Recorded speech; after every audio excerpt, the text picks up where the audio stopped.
We're waiting. Damon Martin here with Colby Covington, UFC 225. Colby, you've been asking for this moment for a while. What does it feel like to finally be here? Finally be in this moment, the spotlight's on you, title's on the line, this is what you wanted. Yeah, it's everything I expected. I knew I was going to be here. It was just a matter of time, so everything feels right. Were you happy with Rafael dos Anjos as an opponent, as opposed to Tyron Woodley?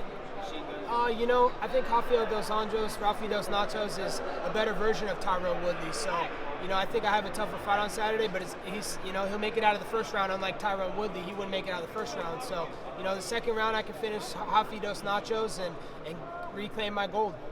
Do you think, there's rumor of Woodley fighting in September. Do you think he'll fight you? I think that's fake news. I don't think Tyron Woodley wants to fight me. I think he's going to stay in Hollywood doing all that acting, even though he's acting like a bitch. And, he's going to talk about the Kardashians. He's going to talk about Justin Bieber. He don't want nothing to do with me in fighting. He knows what happened last time we trained American Top Team. I left him unconscious. In the lead up to this fight, I watched your interview on Jim and Sam, I think it was, the podcast. And they talked to you about, the things you said about Brazil. And some of your Brazilian teammates, took it seriously. They didn't find it very funny. And you said that you don't train with your Brazilian teammates anymore. Yeah, the Brazilian teammates have cut themselves off from me at American Top Team. They stay to themselves, We all still have respect for each other, but, they want to defend their country's honor, and they feel like if they're trained with me and people in Brazil hear about it, the favela masters might come after their families. So they're actually a little bit more scared that the gangs and the people in Brazil, that gets word that they're training with me, so they don't want to risk that. So I understand that. No hard feelings. You have a lot of good training partners. I know you've been sparring with Dustin Poirier. He's got a big fight coming up. Your boy Jorge Masvidal. I mean, there's always a lot of people to train with at ATT. Yeah, there's plenty of people to train with at ATT. We have, the best gym in the world. Dan Lambert's really invented a great gym there. A lot of great looks. He brings in guys. He brought in some sparring partners for me to mimic Rafael dos Nachos, and I'm ready. American Top Team. I can't thank them enough.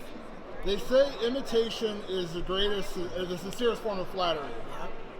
You've said a lot of things over the last couple of years, but did you hear Chris Jericho dropped a Filthy Animals line in his promo for New Japan? Did you hear this?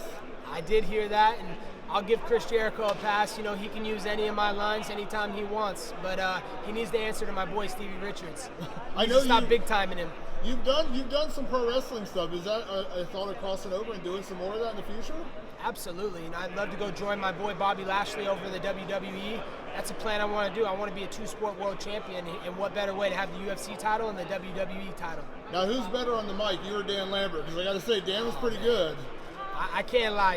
Usually, I don't ever give an inch to anybody and say someone's better, but Dan Lambert is amazing. That guy, his one takes are unbelievable. We did the whole taping in Impact, and literally they're like, we've never had someone who we just did a one take every single time, like 100 times, just one take every time. So got to give the credit to Dan Lambert on the one-liners. Now, you mentioned yesterday, and I didn't get a chance to talk to you yesterday, but you mentioned yesterday about winning the belt and then going to visit the White House. Dana, I think you probably heard the story. Dana said that he had talked to President Trump about UFC champions coming to the White House. Are you going to take him up on that offer? Of course I'm taking him up on that offer. I mean, what a disgrace the Golden State Warriors and Philadelphia Eagles are. They're a complete joke, a bunch of losers. How dare you not kneel for the national anthem? How dare you not accept President Trump's invitation to the office? There's men and women that are losing their lives and sweating blood and tears so you can eat out silver spoons and have your little Bentleys. Try go playing sports over in Puerto Rico. Go try playing sports in Brazil.